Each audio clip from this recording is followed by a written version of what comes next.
say congratulations to both teams for getting to the quarterfinals in the NCS. We wish you guys the best of luck.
Well, we were pretty close the whole time. We both have the same sort of style of playing, so I think that we played really well, and it just always came down to one shot better than each other, and she had me at the end of both of those sets. It's always tough playing a close match because every point is really important, and it's very close every time.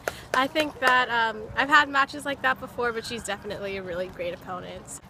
It was a really long, hard match, but I think just like pushing through and like keeping a steady head and making sure that I keep my shots in and consistent. My opponent had a really good like cross-court forehand, so I tried to avoid it, and I also tried like lobbing her to her backhand.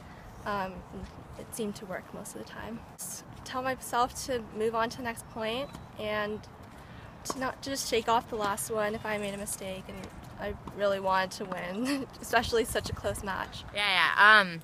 I feel like in a sense I'm unlucky because I really have two issues. One, I mentally just lose it, and then also like when you hit shots, I don't take that last step in.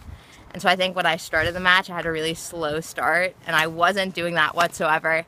And I was aware of it, but I wasn't quite aware of it, or like angry enough about it, or frustrated just to do something. I started sort of not really looking at her game, not really thinking about it, just sort of trying to hit. I got to a place where I felt like I knew what I was doing.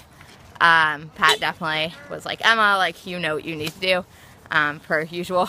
And then I think it was really easy for me to just mentally like stop thinking about it. And I think especially in matches where you're not really struggling as much, it's so easy to just lose focus and just not think. And then if your opponent's smart, they can pretty easily get a leg up. And so I had a little bit of a frustration there, got up again, and then went back down. And then that last game was just like me trying to get through it, trying to push through it, and not really think about it, and just do what I know I can do and really bring it back to the basics.